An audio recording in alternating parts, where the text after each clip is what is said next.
Welcome to the Liberty Lighthouse. I am your host, Trevor Fye. And I'm Patrick Fiol. I want to give a quick little shout out to Floyd Mayweather. He fights Conor McGregor tonight in the biggest boxing event I have been alive for. I got Floyd in 8 rounds. Patrick does not care whatsoever. I'm cheering for Muhammad Ali. Yeah, that goes to show his boxing knowledge. All right. Like a bee. So I just wanted to say, obviously, we are, because you cannot see my beautiful face and Trevor's Team Money hat. We are doing audio only this week because we are without a producer due to scheduling conflicts, and Trevor and I are technologically illiterate. Being completely honest, this is our, I think, 6th take because we cannot figure out how to use the program that we're using. So if this gets out there, congrats to us. Definitely. Shout out to our boy Mickey, who is our usual producer. Trevor and I did not realize until this started how much we miss him. Yeah, definitely. We love you, Mickey. All right, so kind of just diving right into it. President Donald Trump announced in a speech that he would not pull troops out of Afghanistan. Now, again, this is another contradicting thing of 2013 Donald Trump to 2017 Donald Trump. In a 2013 tweet, he sent out, "Let's get out of Afghanistan. Our troops are being killed by the Afghanis we train, and we waste billions there. Nonsense. Rebuild the USA." Now, this is a Donald Trump that, for the very few reasons I supported him, this was one of the key reasons I supported him, is because he preached non-interventionalism.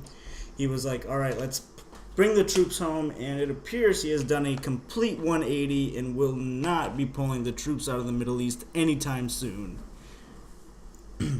So, my take on this is that this shows that Trump is starting to listen to his advisors. Not the advisors he should be listening to, such as Steve Bannon, R.I.P. It is listening to the globalist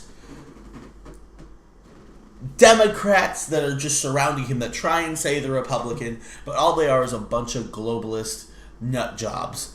And that is why Trump needs to go back to his base. His base does not want him to be continuing this ridiculous war.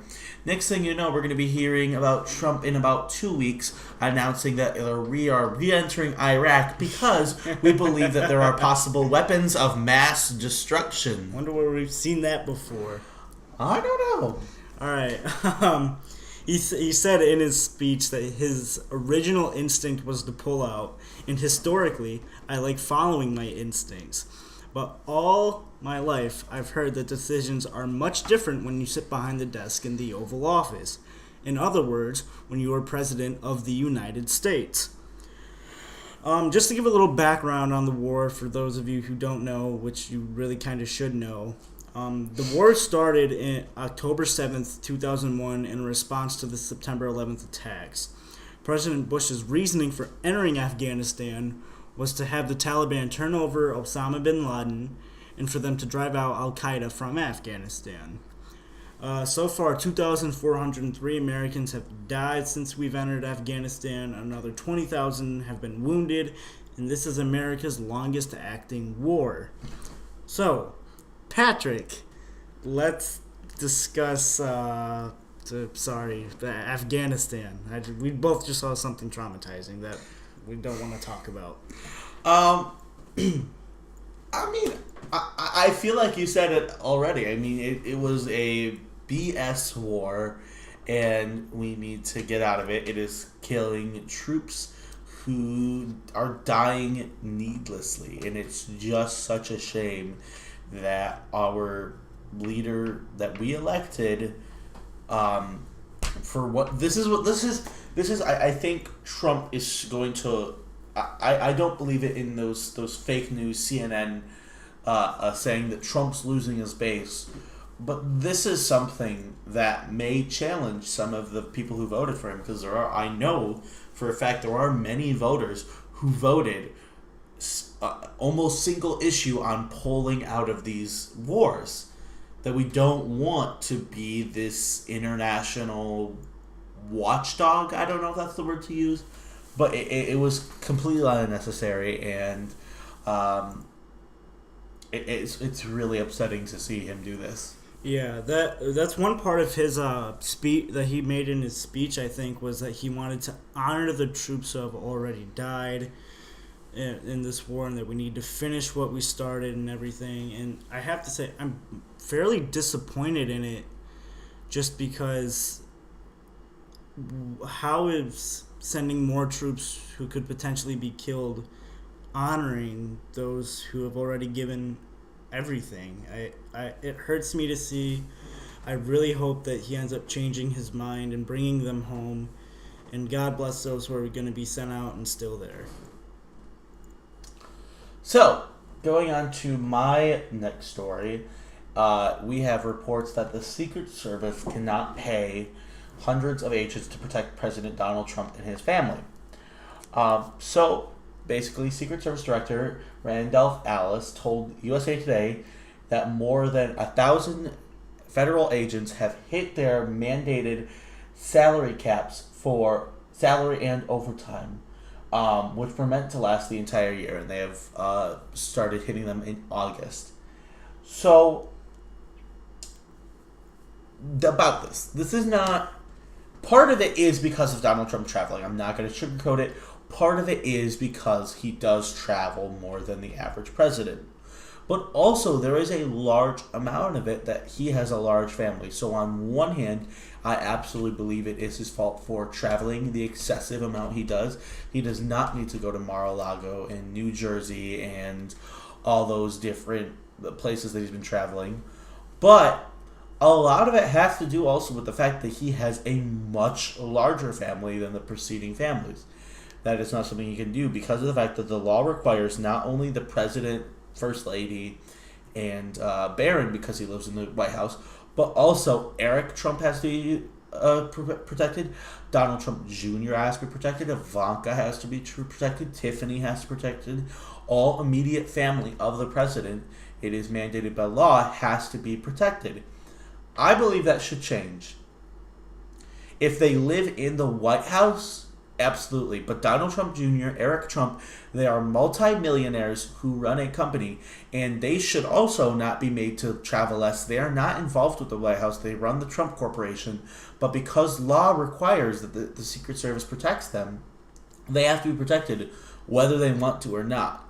And I believe we need to change the law because of the fact that in situations like this, it shows that these people who are trying to live different lives than the president are being made to protect, that the taxpayers are being made to have Secret Service for them, and this is not something that they can opt out of, which is a big problem.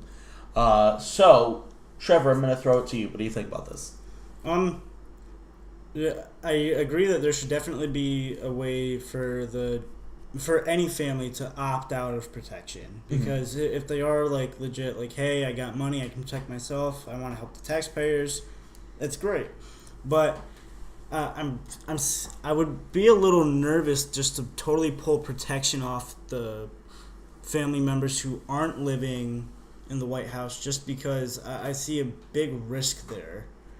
I mean, of course, it's taxpayer funded. I don't like that, but if you're gonna pay taxes, and we're gonna pay taxes, I would guess the number one priority would be to protect the family of the president. So when you want to say, let's make it so family members who aren't living in the White House end up not being protected, I think that's dangerous, especially in a political arena that's so polarized that they're in massive amounts of danger. I mean, a congressman's already been shot. That's true. And, all right, you pull protection from Tiffany, whatever. Eric and Donald Trump Jr. Yeah, and then Ivanka. Well, Ivanka, I find different because she's an advisor to the president. She works for the White House. Okay. She's represented the United States at UN with... Haley? Yeah, I just blanked on her name right there. So Ivanka, I feel like I should have, because she's involved in the White House. But Eric and Donald Trump Jr. have made it very clear they are trying not to be involved in the White House. They are running the Trump conglomerate, and people are complaining that they're traveling too much when it's like they're businessmen who need to travel a lot because of their jobs, and they're not involved with the White House. And I don't believe that what they do should be limited because their father wanted to run for president. I agree. I can agree with that actually, but I see a problem with yanking protection from people. I mean, Trump's a very controversial figure, and I mean it's not just Donald that's at risk. It's his entire family, and as it always happens to be. I mean, everywhere the Obama daughters went, I think there was protection. Everywhere all these other kids went, there was protection. Exactly, but first thing, I do want to say, the Obama daughters were minors. And the Obama daughters did live in the White House regularly, where we're talking about two 40-year-old men who are multimillionaires running one of the most profitable private companies there is. So I do feel like there is a strong difference, which is why I absolutely said I would never consider revoking Secret Service protection from Barron. Well, right. Yeah, he's a child. He also lives in the White House, but these are people who, up until Inauguration Day, Eric and Donald Trump had their own private security detail. Well, I'm pretty sure that if it really became such a big issue that the Trump administration could make out some sort of deal with the Secret Service to say, okay, hey, my sons, my daughter, they're gonna pay for secret security. It's all good, whatever. Now let's change the situation slightly.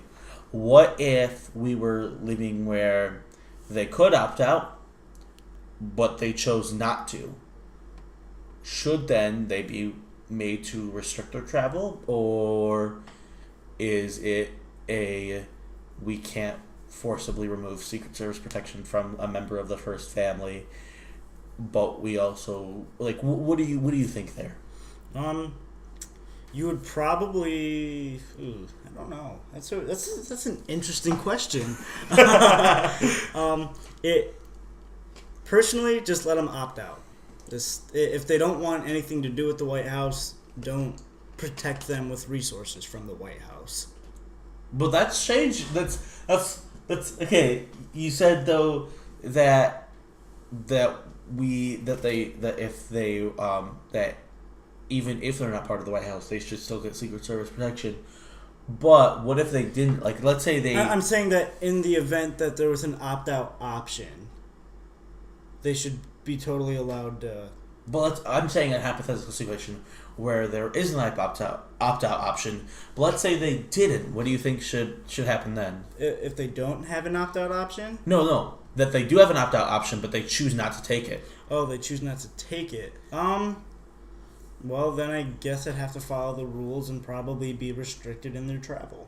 They should be restricted in their travel then? I'm not saying they should, but that's probably what would happen. Because realistically, if you choose not to opt out, one, that's bad. That's a bad political look for whoever's in office. Mm-hmm. And then, it would. Yeah, if they didn't choose to opt out, that seems like a very expensive bill that they wouldn't want to deal with. Now let's go back to Trump, Donald Trump himself. Should the president be restricted in his travel because of that? Because part of the, we are focusing a little bit on the big family, but part of it was that Donald Trump travels an excessive amount for a president. It is, I don't care how much you hate Obama, he did travel less than Trump. Now, that's not saying that President Obama did not travel an unnecessary amount, but he did travel less than Trump. So, do you believe that the president should be restricted in his travel? No, not at all, actually. I think he should be able to travel wherever he needs to be. I mean... But we're not talking about where he needs to be.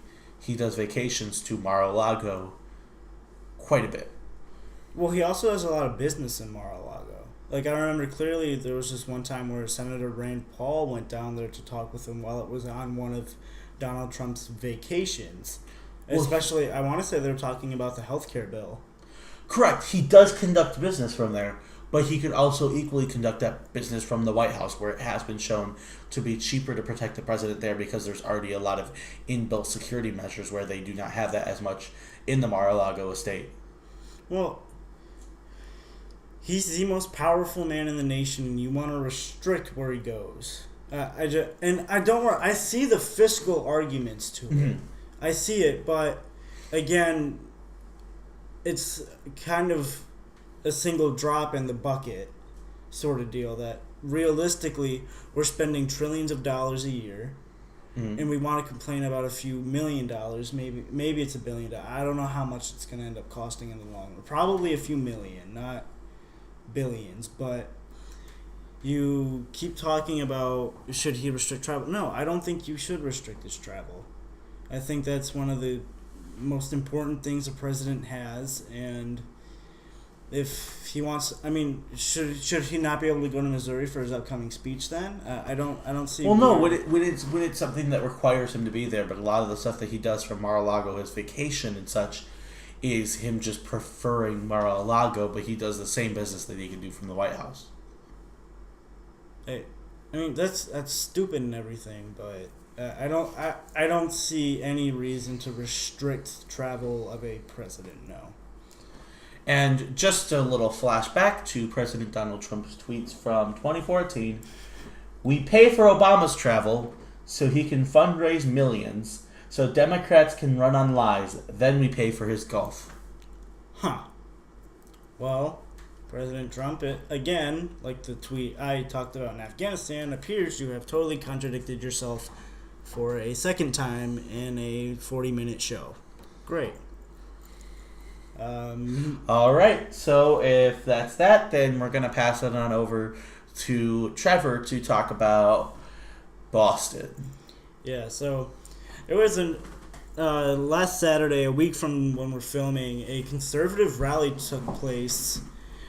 Only this time, it didn't have neo-Nazis or the Ku Klux Klan.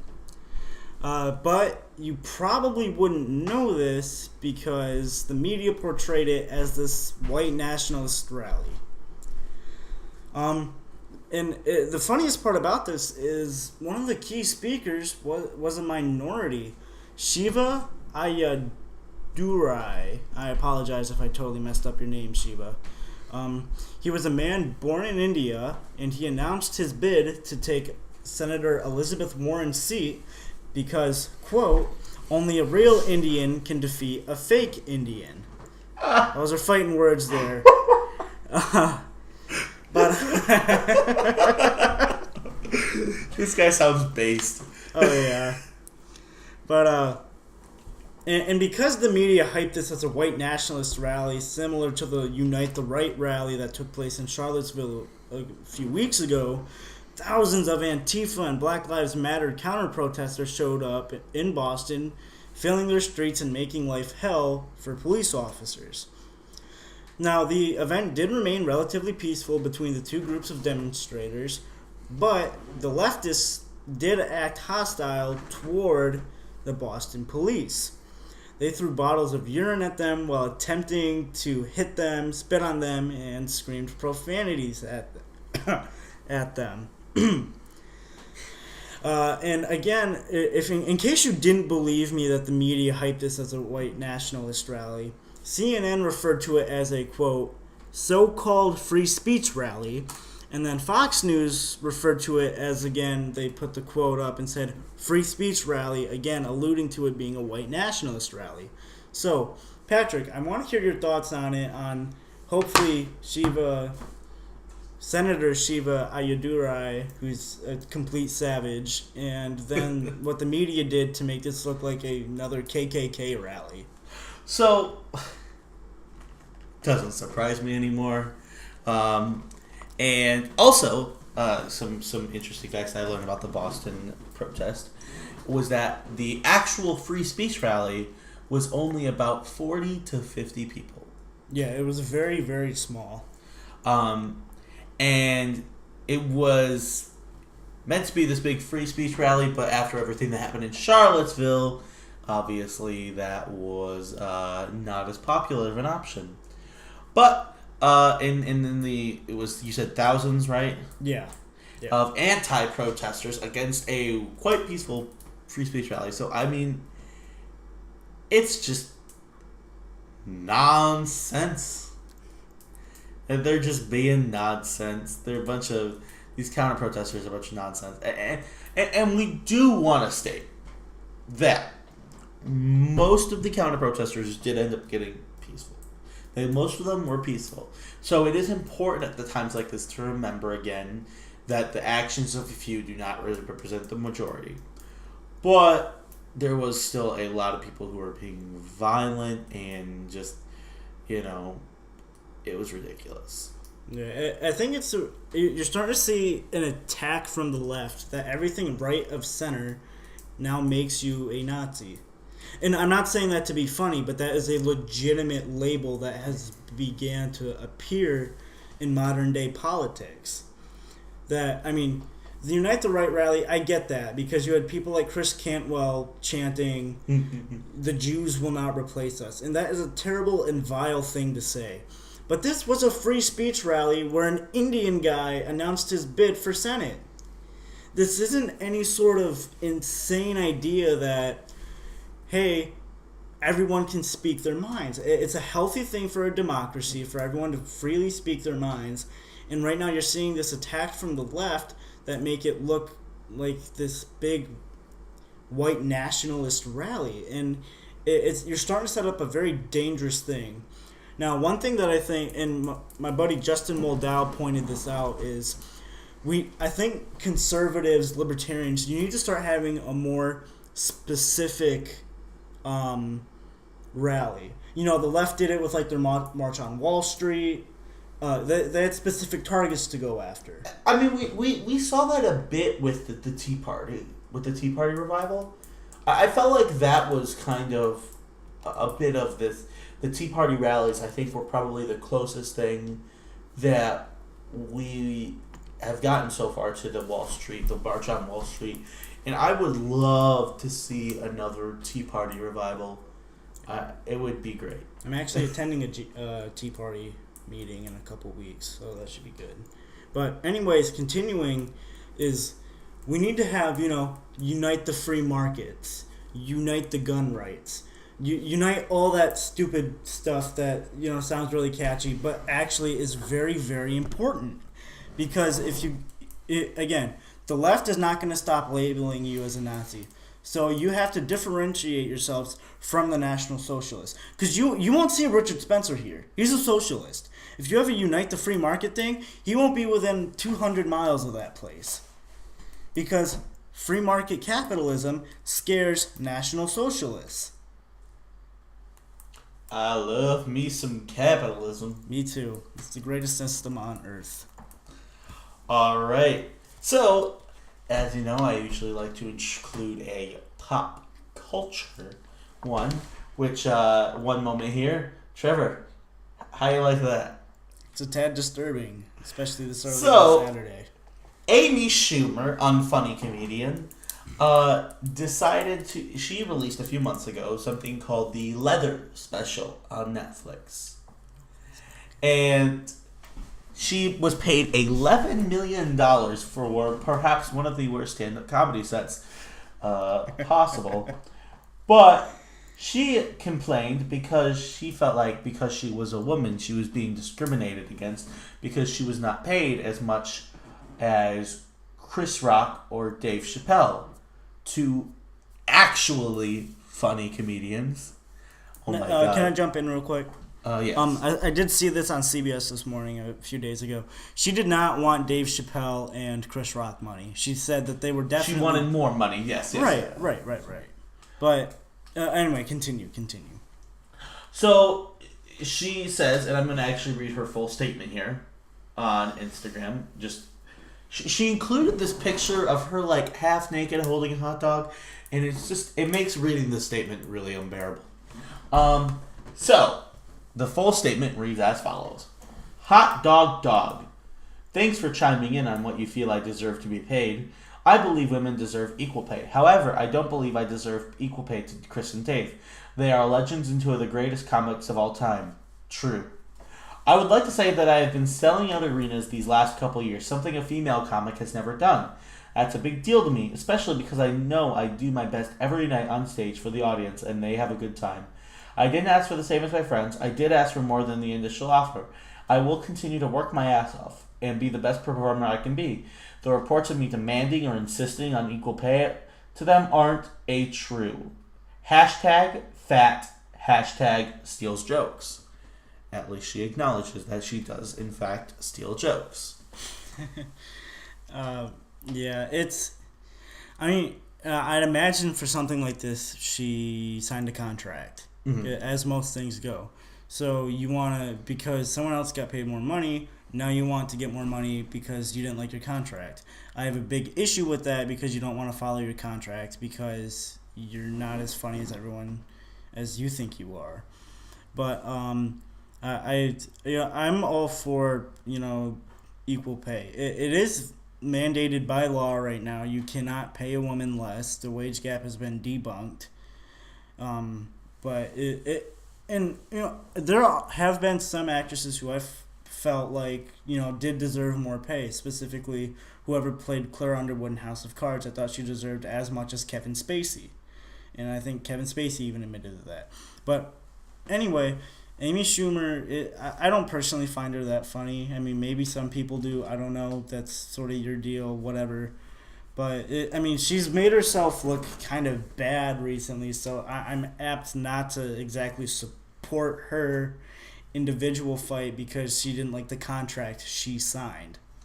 And there is this has been happening more.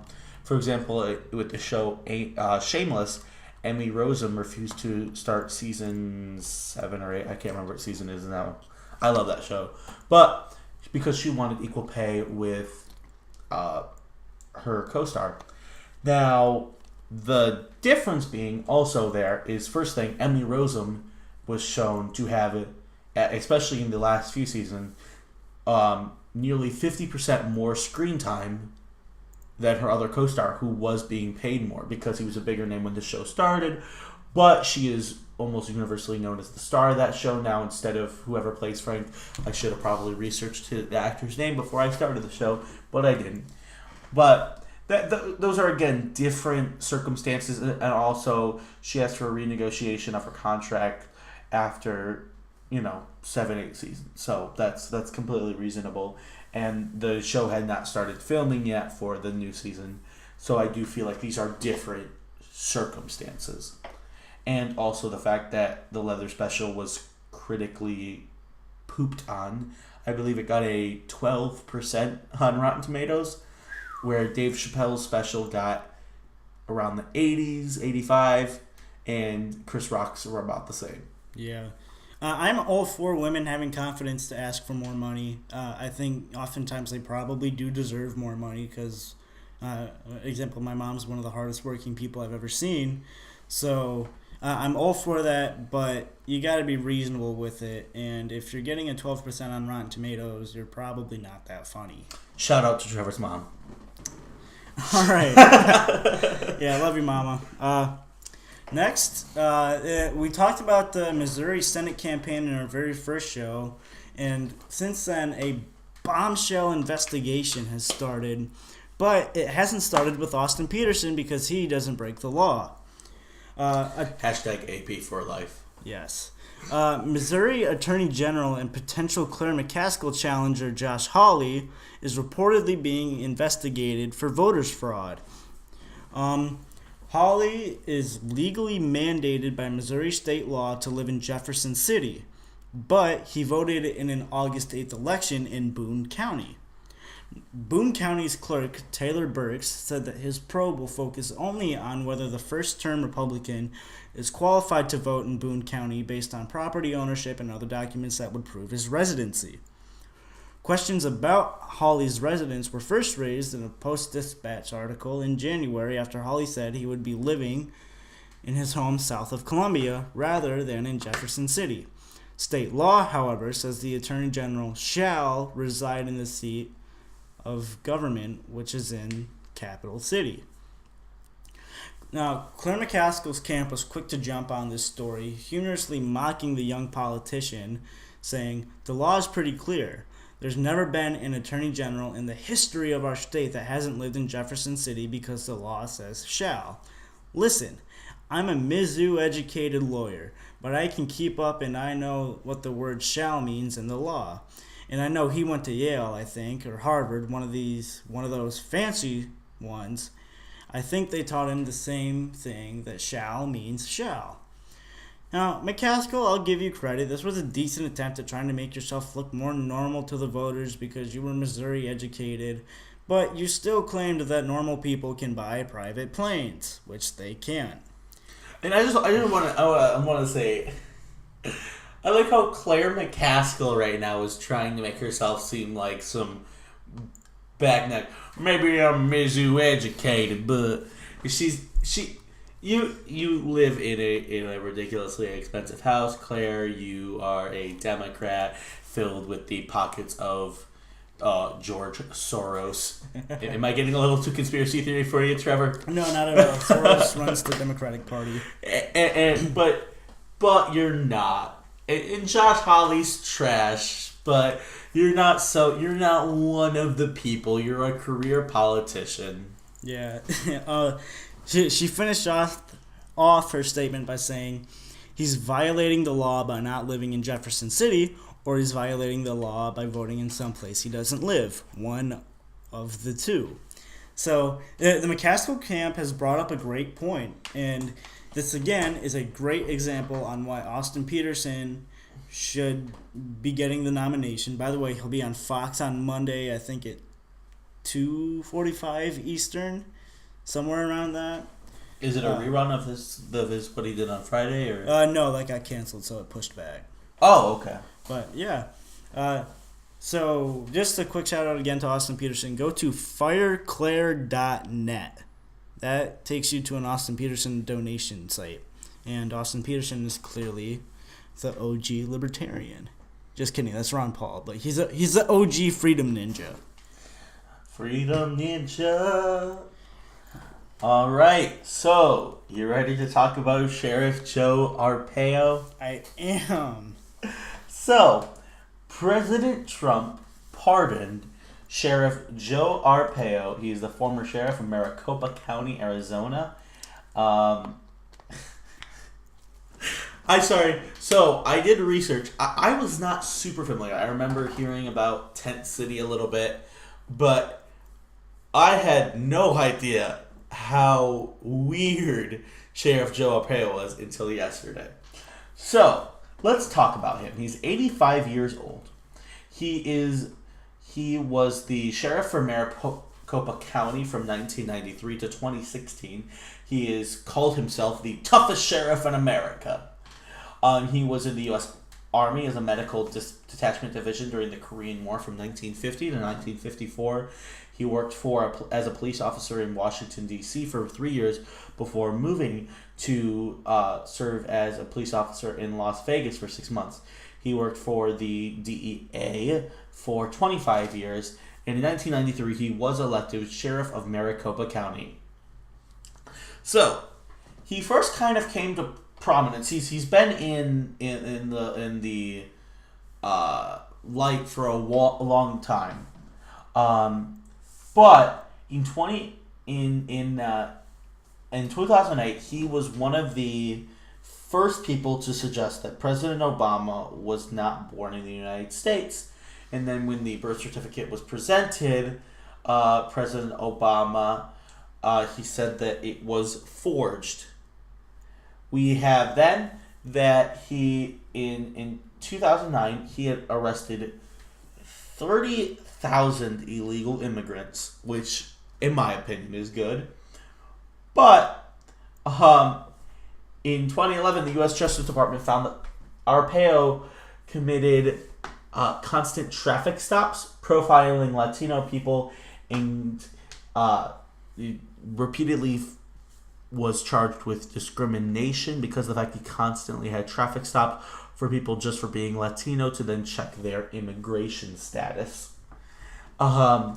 He had Tent City, where he repeatedly put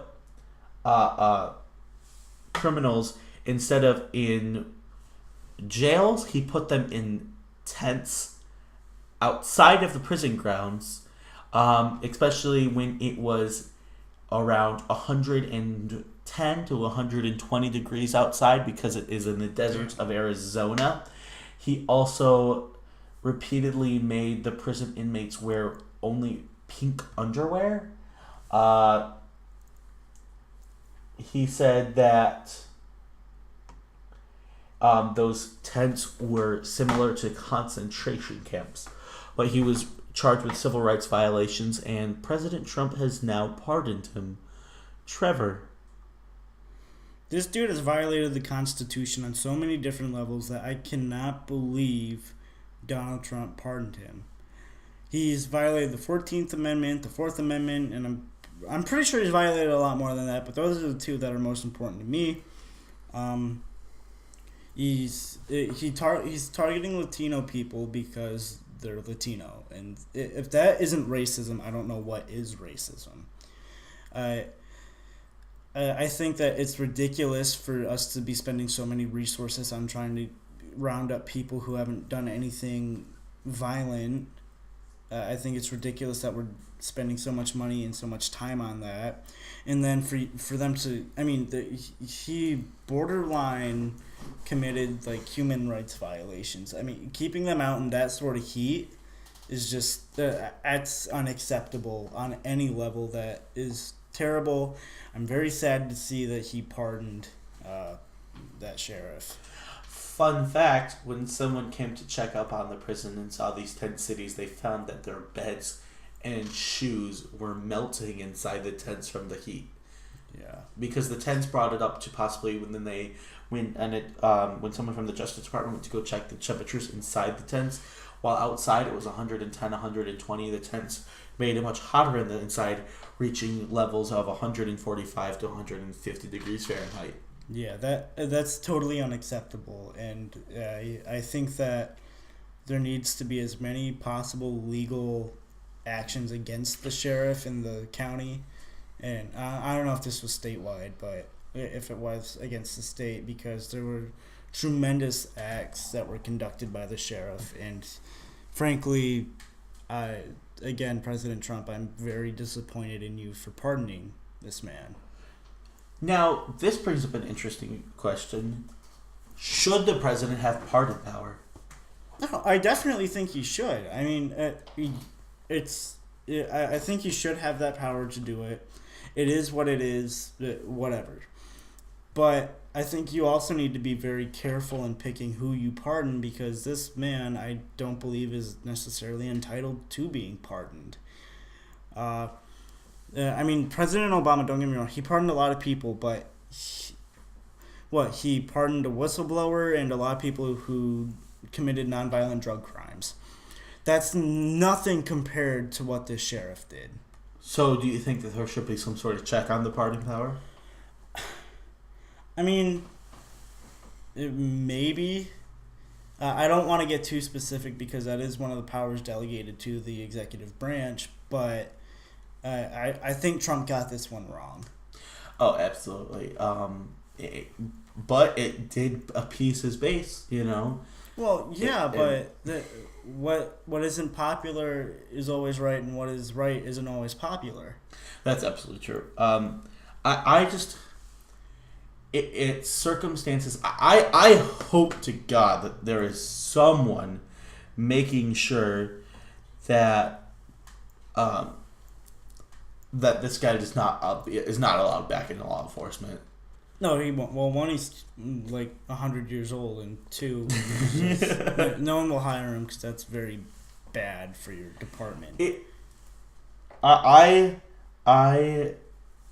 But there's also a certain amount of me thinking that he may get a job in the White House at this point.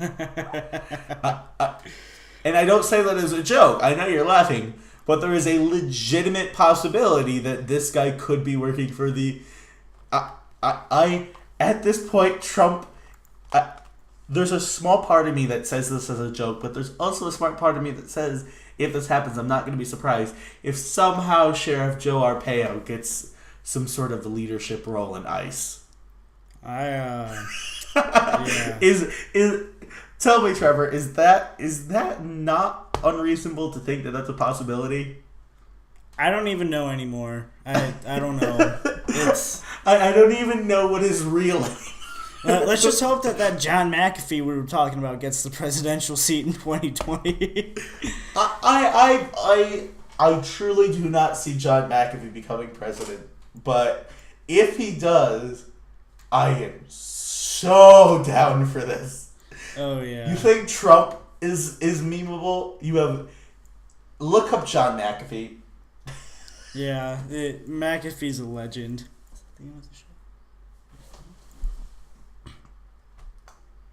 But yeah, I think that concludes the episode for today. We just want to send our thoughts and prayers to everyone in Texas dealing with the Hurricane Harvey. It looks very bad. I feel bad for everyone down there. I hope you all are safe. Please let your family members know that you're safe, and just bear through it. So thank you very much. Feel free to like us on Facebook, the Liberty Lighthouse. Feel free to follow us on Twitter at the Liberty LH. And subscribe. We need subscribers. That is such a good day. Other than that, have a swiggity swaggity day. And we're saying this hoping that Mayweather did not win the fight. Go Mayweather. All right, you guys have a great day. Yeah, thank you for watching.